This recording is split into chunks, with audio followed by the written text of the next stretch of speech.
So to start drawing shirts, first of all, I would start with some sort of reference. So my reference, right now I'm looking at this Viktor and Rolf shirt search on Pinterest, and there's like variety of shirts from pretty avant-garde to looking more like a regular shirt. And kind of more outrageous one. So it's always good to find a reference of what you're aiming for, and that will give you at least idea of how to draw shapes and guide you so you're not completely lost in what you're trying to do.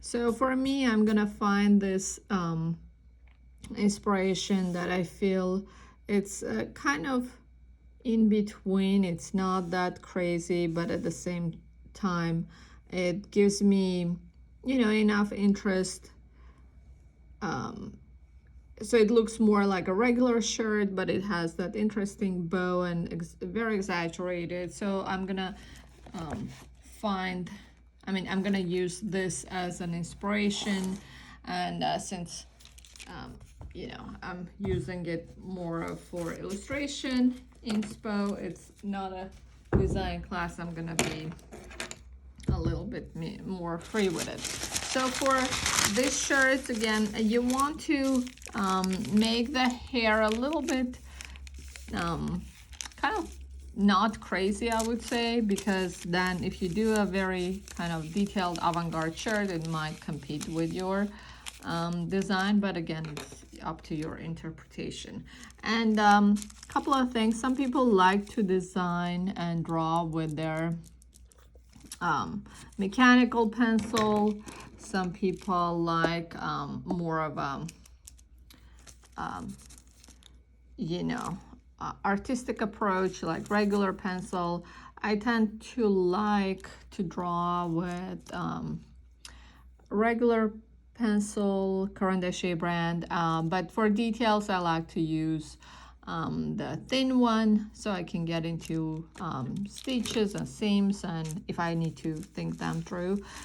But in the beginning, I'm not afraid to be a little bit more loose and kind of artistic with my drawing, because I can always tighten it up later.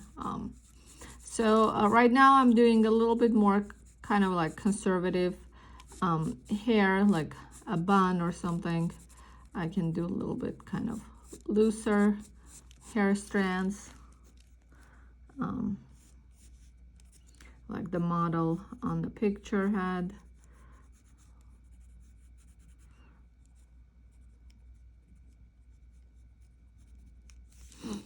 And again, as I was saying, I want a little bit longer neck, so I'm going to elongate the neck a little bit. And I'm going to draw the shirt color as a regular men's shirt color, which normally is pretty tight around the neck.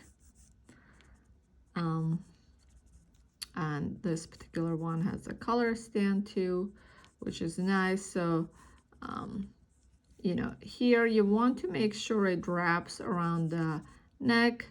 So you don't have to draw it, but even in your mind, if you kind of create this line, that this color is continuing, because one of the common mistake is to draw this side and then not match, and then you see like randomly this side is appearing from here, which doesn't look correct. So make sure to mentally continue this line.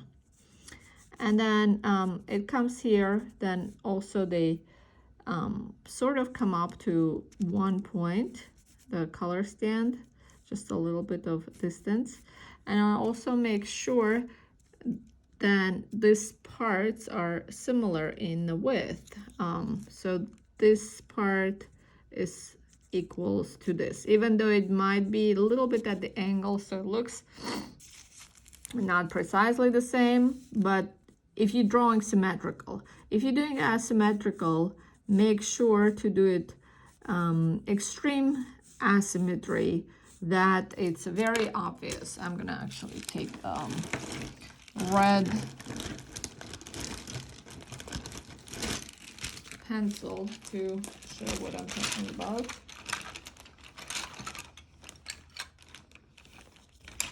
Or even purple, as long as you guys can see.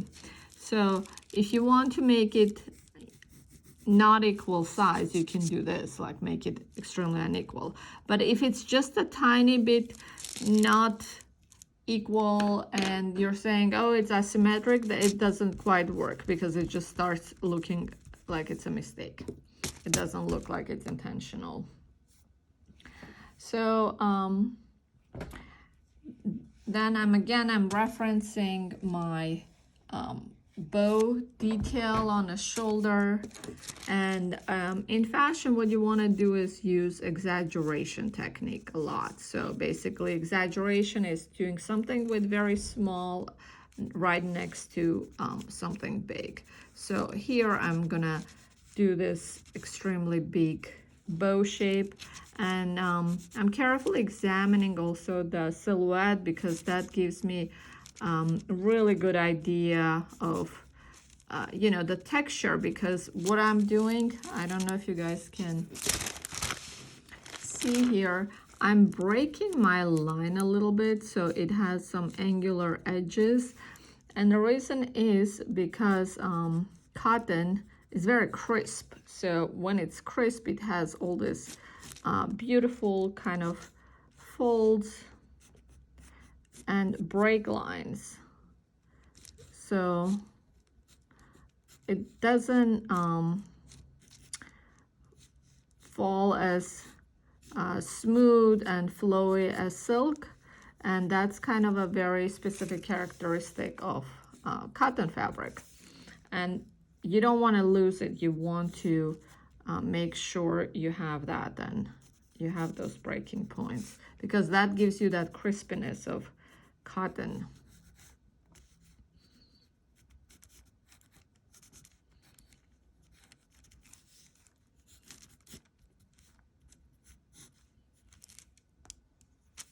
It has this fold here. So from here I have this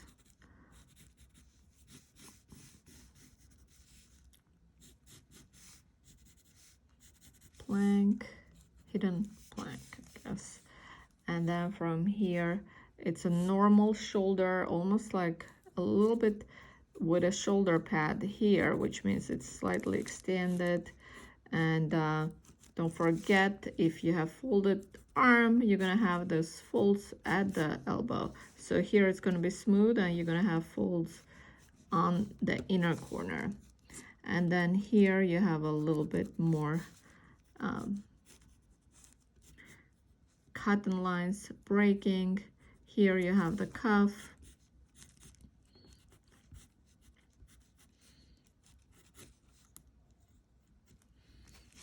And then because the hand is pushing the side, it's a little bit, you know, it's kind of going in. And let's assume she's wearing leggings, so I'm not gonna continue drawing her, you know, bottom part, but we are gonna see what we have. And this is kind of our view from a little bit higher angle. I'm gonna try to bring it up, and you want to use your gray markers to create your whiteness in a shirt, and usually you'll have right under color. Again, look at your reference, that would be your best friend. You know, so different shades of gray would be really helpful. If you don't have it, make sure to get for this class. Also make sure the skin tone and everything is kind of like in a way complements your shirt. So the shirt will pop.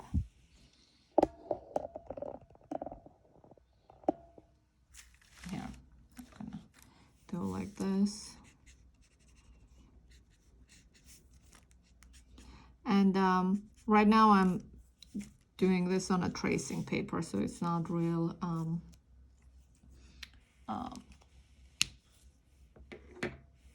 Otis paper, but I'm hoping you're getting the idea. So also sometimes it's nice to use light blue in your